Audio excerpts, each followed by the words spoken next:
Ce podcast est réalisé avec le soutien précieux de Pareto, Planning for a Better Life.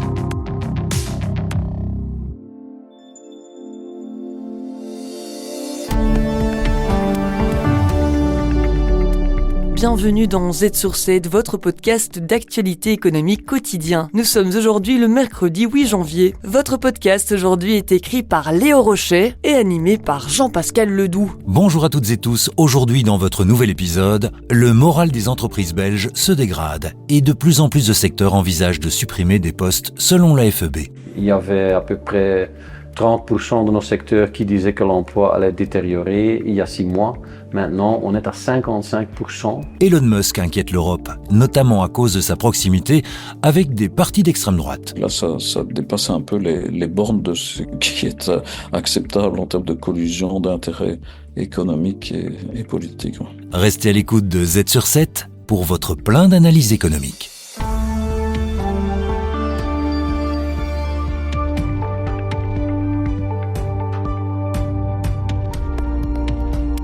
Z sur 7 à la une.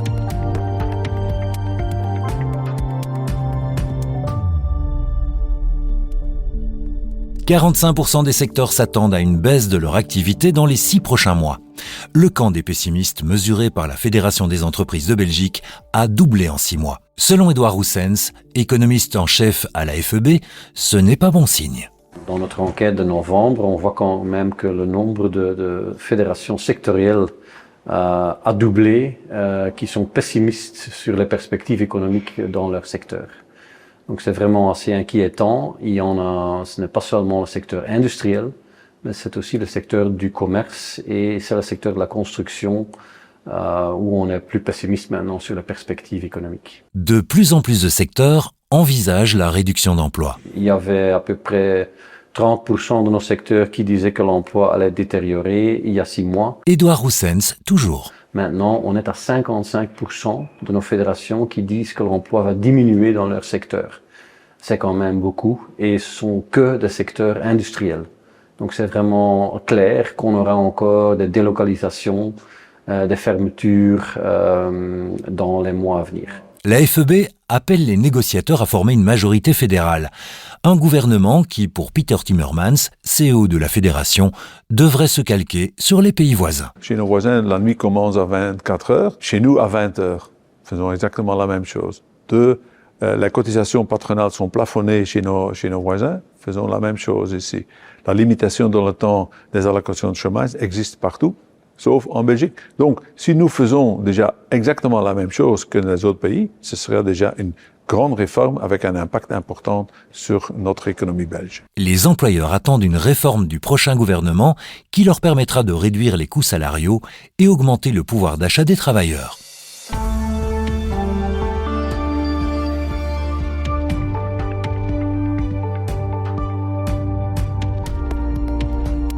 Z sur 7 à la une.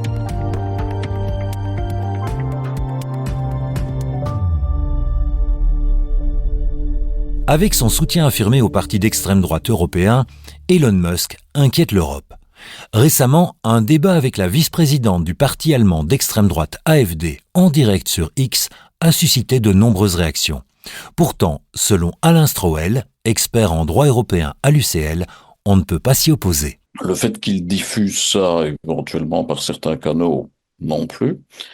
Mais s'il utilise la puissance de feu de son réseau social, et notamment s'il programme les algorithmes de diffusion d'une façon qui risque d'entraîner une manipulation massive d'une partie de l'électorat allemand, alors ça pose de vrais problèmes. Certains observateurs estiment que l'Europe pourrait activer le DSA pour encadrer la plateforme X.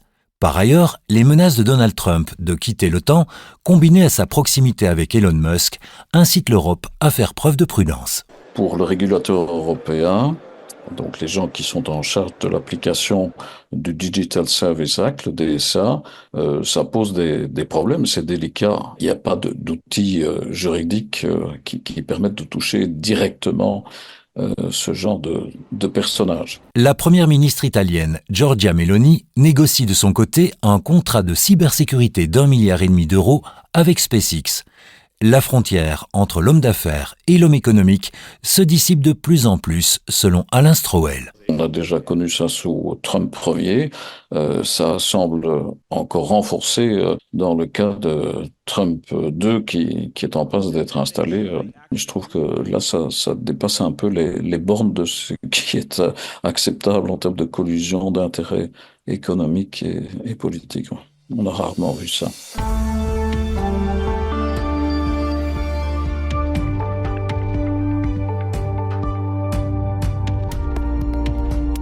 Z sur 7 à la une.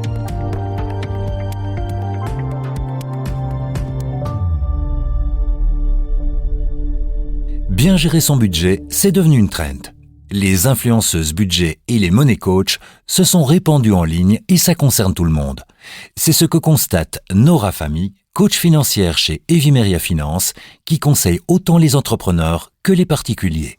On va commencer par regarder comment est-ce qu'on a fonctionné durant l'année 2024, sur 3 mois ou sur 12 mois idéalement, en s'appuyant sur ces extraits de banque, éventuellement sur les applications bancaires qui nous offrent pas mal d'informations concernant nos postes de dépenses, et donc on va aller chercher les postes de dépenses les plus importants, mais idéalement, on va vraiment aller regarder dans les détails parce que souvent, le diable se cache dans les détails. L'essentiel est de déterminer la répartition du budget. Il y a des méthodes où on vous propose de travailler avec un budget pour vos besoins, un budget pour vos envies et un budget pour votre épargne.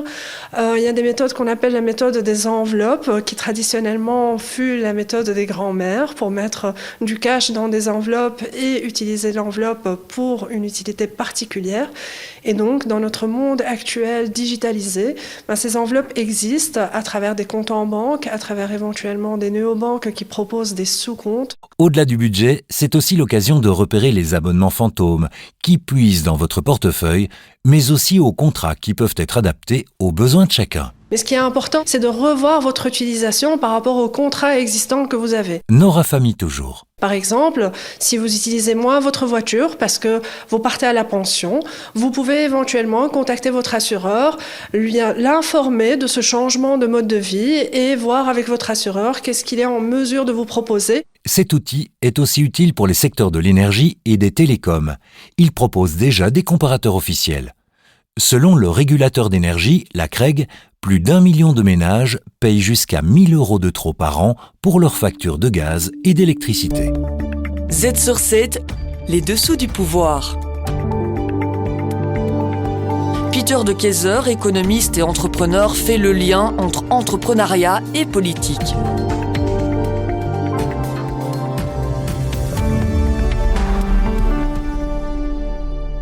Est-ce que 2025 sera l'année de la dérégulation ?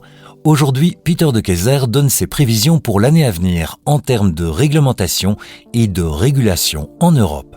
Premièrement, l'Europe peut-elle passer de l'innovateur au régulateur ? Alors que les États-Unis optent pour un protectionnisme agressif sous Trump et que la Chine renforce sa domination technologique, l'Europe semble s'accrocher à un excès de réglementation comme stratégie de croissance. Ces régulations sont souvent présentées comme des protections pour les citoyens, mais en réalité, ils entraînent des coûts croissants pour les entreprises et les citoyens. Au lieu de favoriser l'innovation, comme c'est le cas beaucoup plus aux États-Unis ou en Chine, l'Union européenne accumule des réglementations entraînant souvent des retards bureaucratiques et des pertes d'efficacité. Les États-Unis adoptent une approche opposée. Là, Donald Trump a nominé Elon Musk à la tête du nouveau Department of Government Efficiency. Ils vont essayer d'économiser sur le fonctionnement du gouvernement et rendre plus efficace la régulation. C'est quand même ironique que ces initiatives viennent des États-Unis et non de l'Union européenne où l'excès des réglementations pèse lourdement sur les entreprises. Deuxièmement, quel est l'impact de l'excès de réglementation sur les entreprises, les citoyens et l'économie ? Il y a d'abord l'incertitude liée à l'application, par exemple, du GDPR ou sur l'intelligence artificielle. Ça ralentit la prise de décision et empêche les citoyens européens de profiter des technologies avancées. Il est clair que la réglementation excessive au niveau européen ainsi que belge coûte énormément à la prospérité économique. Il y a un tiers, par exemple, des entreprises belges qui consacrent 10% de son personnel au suivi des réglementations. il y a les prix de l'immobilier qui augmentent beaucoup plus vite que les salaires à cause de la réglementation qui ne cesse d'accroître. Il y a aussi l'interview récente avec le PDG de Fiat qui a dit que d'ici 2030, chaque année, il y aura 8 à 12 nouvelles règles européennes. Et un quart de son budget pour recherche et développement va être consacré à l'adaptation de ces voitures aux nouvelles réglementations. Ce qui est le cas, c'est que les règles, la réglementation, ont toujours de bonnes intentions à petite échelle, mais des effets désastreux sur la prospérité à grande échelle. Pour terminer, comment réduire la pression réglementaire et recréer un espace pour la prospérité ? Il y a d'abord un problème structurel. Il y a l'absence de motivation pour simplifier ou supprimer les règles. Ceux qui inventent les règles, en fait, ne sont pas ceux qui souffrent les conséquences négatives de ces mêmes règles. Les règles sont toujours conçues pour protéger la prospérité, mais détruisent en fait à long terme sa source. Une Europe et une Belgique avec moins de règles sera une Europe ou une Belgique plus prospère et plus dynamique. Alors espérons que 2025 sera l'année de la dérégulation en Europe et en Belgique.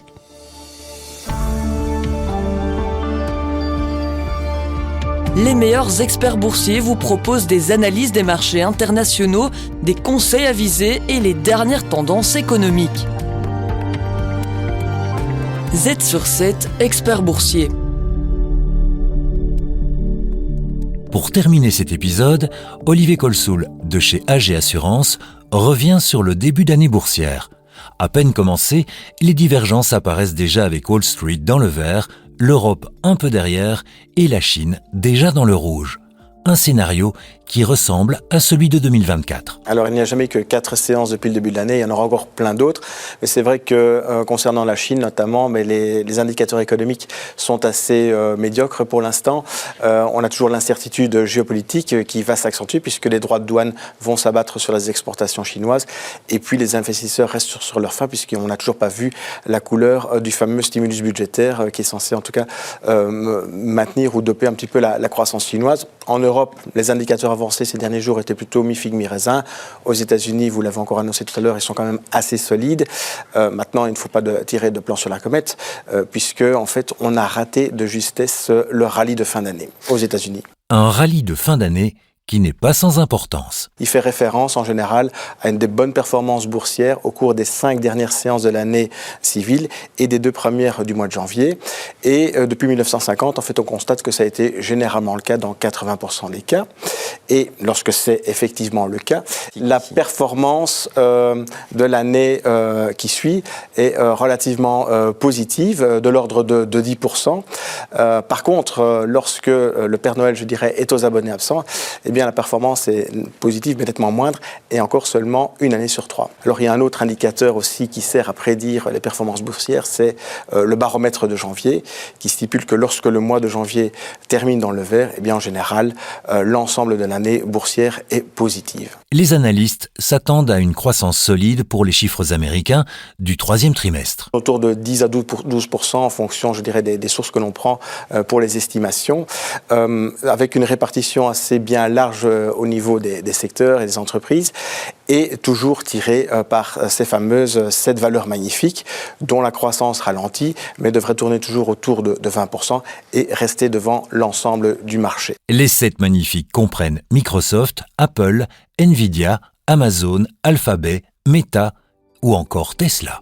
Je dirais qu'on ne peut pas faire l'impasse, en tout cas pour l'instant, sur ces 7 valeurs magnifiques, puisqu'on voit que leurs fondamentaux sont bons et restent bons pour l'instant. C'est sûr que ce n'est pas idéal et pas sain en tant que tel, et que cela pourrait changer à l'avenir. Mais pour l'instant, je dirais que la question qui est aussi que l'on pourrait se poser, c'est de savoir si les 493 autres valeurs, si les investisseurs ne sont pas trop optimistes à leur égard, et si la dynamique des résultats qui a été assez médiocre ces dernières années peut véritablement s'accélérer cette année-ci, enfin en 2025 et au-delà.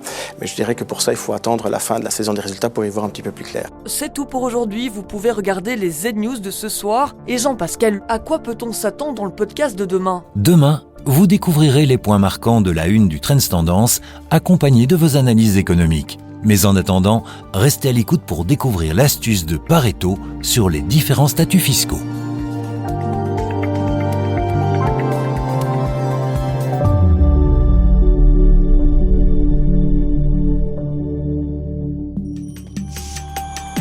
pour faire fructifier et sécuriser votre patrimoine. En collaboration avec Pareto. Le saviez-vous ? Travailler est possible sous différents statuts. Premier statut qui est probablement le plus classique, le statut de l'employé, qui rejoint fiscalement un petit peu le statut du fonctionnaire. Quel est le problème que nous rencontrons au niveau fiscal ici ? C'est que bien souvent, nous travaillons plus ou moins la moitié du temps pour nous et l'autre moitié du temps pour payer nos impôts. En effet, après avoir retiré les cotisations patronales, les cotisations sociales, l'impôt des personnes physiques et les additionnels communaux, il ne reste plus que plus ou moins la moitié. La fiscalité en tant qu'indépendant est différente. Deux statuts s'offrent aux indépendants, l'indépendant en personne physique et l'indépendant en société. L'avantage ici, c'est que nous pouvons limiter au travers d'une société la pression fiscale à l'impôt des personnes physiques et optimiser la pression fiscale au travers de l'impôt des sociétés. Vous voulez sécuriser votre avenir fiscal et patrimonial ? Contactez Pareto.